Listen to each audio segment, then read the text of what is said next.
This is number 6 in our series on George Grant, the Owl, and JADIS. This particular few minutes, I want to briefly look at Grant and the betrayal of the ancient ways, or the clear cutting of the ancient ways and the recovery of that. One of the dilemmas of, as I mentioned in a few series ago, with the birth of modernity, which emerged in the Protestant Reformation, you begin to get the fragmentation in fraying as a way of knowing, and then of course communities coalescing theologically, philosophically, educationally around those ways of knowing. And so increasingly so in the modern world you get fraying, multiple solitudes occurring, each using their liberty and freedom and individuality to choose and interpret reality as they see fit, increasingly separated from the wisdom and the breadth and the Catholicity of tradition itself, which could in many ways shape and guide how decisions are made within a communal context. The postmodern world has just perpetuated and is really modernity on steroids. Postmodernity is in many ways.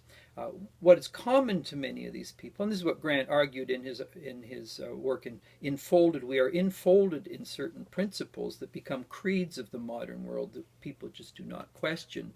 And so the open-ended notion of human nature in which each and all can choose their goods as they see them, and of course they all define those differently, just as the early Protestant reformers defined their understanding of faith differently and fragmented over that.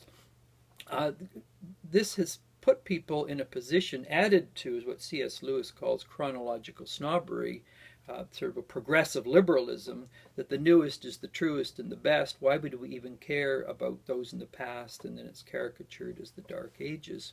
Now there's been quite a revival which has been going on over the last few decades, and it's a return to the wisdom traditions of faith, to the contemplative traditions of faith, as a corrective to the drivenness, the franticness, the rationalism that has so come to dominate in the West. Hence, I think this is why we see so much interest in Eastern religions and the turn to retreats and conferences and spiritual directing and these classical texts, because it's what George calls, people get intimations of betrayal. They feel their soul is betrayed for the deeper things. So we have a lot of religion around, but it lacks a great deal of depth, and in that sense it very much just reflects the drivenness of our culture.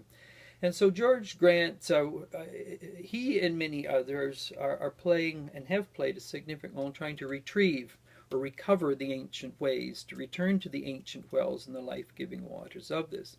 This means that when they turn to these ways, they draw from the Christian tradition, the early Christian tradition of the patristics West, and how they had to grapple with the Jewish and the Greek and the Roman heritage that they had inherited. Now, the early Christians were they emerged in a classical civilization as well as a Jewish one. The Jewish tradition, as I've mentioned earlier, handed on a complex heritage of a violent warrior god, but also a just, peace-loving God. So what was the early Christians, how were they to deal with this? Many of the early Christians who were not Jewish had grown up in a classical civilization. They faced exactly the same issue in the Greek texts of Homer and Hesiod. Warrior gods, violent gods, gods who turned on one another and turned people on one another. And so the early Christian theologians and philosophers had a similar task, a violent warrior god in the Hebrew canon, and equally so in elements of Homer and Hesiod's writings.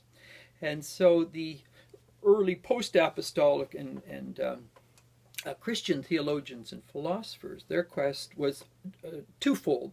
Theoretically, or what they called theoria, what is the nature of ultimate reality? This was the role of philosophy and theology in the quest for wisdom, the quest to know and be united with God, the unio mystica, and then praxis. How do we live that life out at a personal, an interpersonal, an economic, social, and political manner?